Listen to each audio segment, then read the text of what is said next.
A few episodes back, we covered a real ritual from an ancient Indian architecture text. Builders literally plowed a site with a custom-built plough and hand-picked oxen before construction began.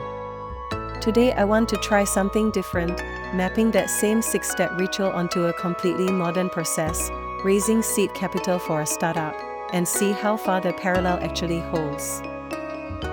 Quick recap of the ritual, called Karshana-vidhi, from the Mānasāra. First, the ground was tested. Then a ceremonial plough was built to precise specifications. Then oxen were selected against a strict checklist. Then there was a trial run the day before. Then the ceremony itself, timed astrologically. And finally the ground was handed to workers who finished the job and reported back when done. 6 steps. Let's map each one at a time.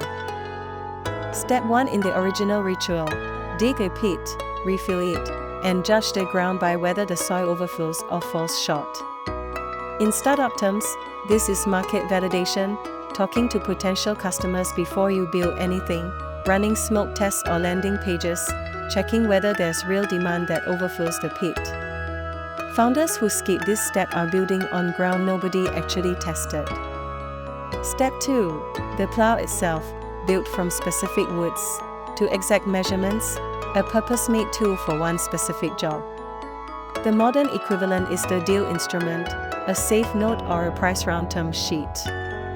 It's drafted precisely for one specific race, spelling out the valuation cap, the discount rate, and investor rights.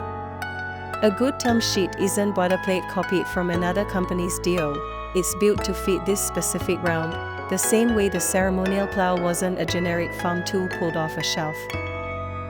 Step 3 is the most detailed part of the original ritual, choosing oxen by its qualities, by markings, disqualifying animals with lesser capabilities. This maps onto choosing a lead investor and co-founders. Founders vet investors for track record and relevant domain expertise the same way, and disqualify red flags, like conflicts of interest, overcommitment across too many boards, or bad reference, the same way the text disqualifies an ox with its capabilities. The single ideal ox in the text, with its precise markings, decorated in gold, is essentially the dream investor, exactly the right profile, and genuinely valuable to have on your cap table. Step 4. The day before the real ceremony, a trial yoking, a rehearsal ploughing. In startup terms, that's a friends and family round, or a soft launch, a small-scale trial run before the real capital event, treated as a genuine part of the process rather than just practice to be skipped. Step 5 is the ceremony itself, timed to an auspicious astrological moment, the architect ploughing 3 rounds personally before handing off to the team. In fundraising terms, this is the actual close, timed to market conditions and investor calendars, where the founder personally leads the signing and the wiring of funds, then hands the capital off to the operating team to actually execute against it. Step 6. Whoever finishes the ploughing has to remain attentive and report back to the architect when the work is done.